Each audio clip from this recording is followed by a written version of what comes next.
my mind is completely open.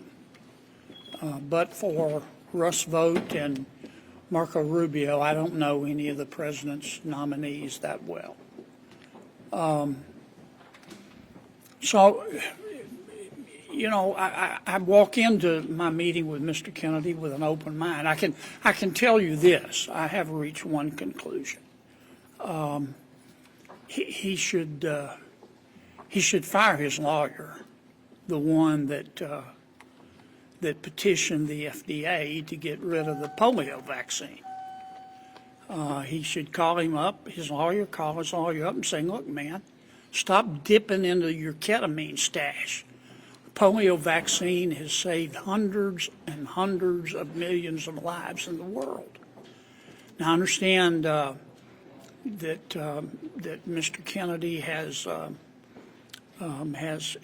criticized his lawyer for doing that, and if not criticized him, at least has backed off from any suggestion that he doesn't support the polio vaccine.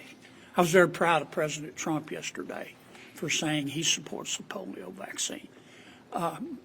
So given, I mean, I'm going to say it again, I've got a completely open mind, but that kind of nonsense is not, it's not helpful. What about, you know, there's sort of a cross current of questions that I think Republicans have. There's also past comments that he's made about abortion. There's some of the comments that he's made about agriculture. I want to talk to Mr. Kennedy about his abortion stand. He's all over his map, all over the map. There's some of his comments could be construed, I think fairly, to suggest that he supports abortion up to the moment of birth. And I don't think any fair-minded American does.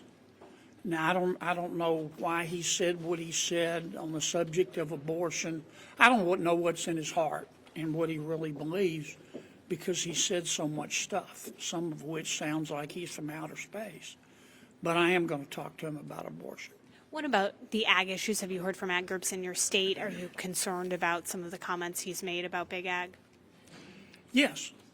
There have been some, I've heard from some of my people back home saying, please ask Mr. Kennedy about this, and please ask him about that.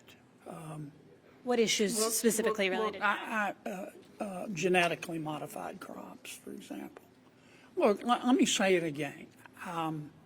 My mind is completely open, and I don't believe everything I read in the news, and I don't believe everything I see on the internet. And I'm looking forward to my meeting with Mr. Kennedy. I'm looking forward. I hope to be able to get to a position where I can support him enthusiastically. I'm looking forward to his confirmation hearings. We take those seriously. I know he will too.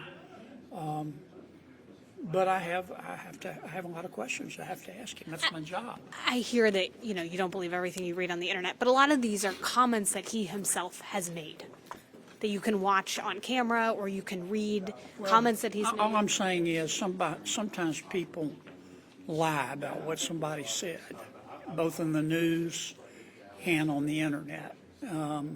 And that's what I was referring to in my comment. That's why I'd rather sit down, look him in the eye, and talk to him one-on-one and listen to his sworn testimony in committee. He's obviously, he's done some very interesting things in his career.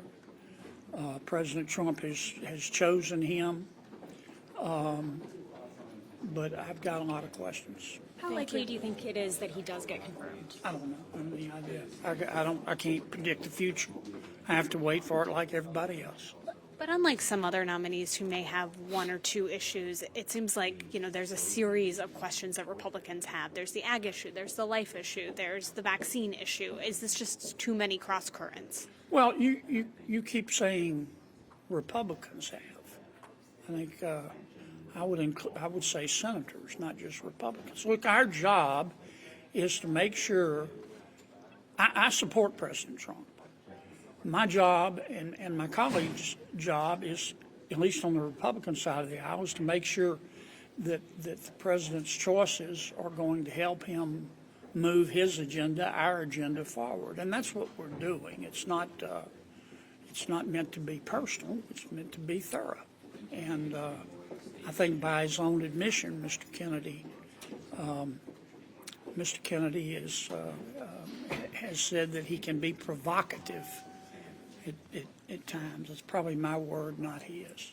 But I'll tell you what his lawyer did, going to the FDA to get rid of the polio vaccine, not to study the polio vaccine. I'm all for studying every vaccine we have. We need to make sure that every medicine's safe. But his lawyer didn't want to just study the vaccine. He wanted to get rid of the polio vaccine. And that's bone deep down to the marrow stupid, as far as I'm concerned. And I hope Mr. Kennedy will no longer associate himself with this meathead. Are you going to tell him that? Yeah. Thank you. Thank you.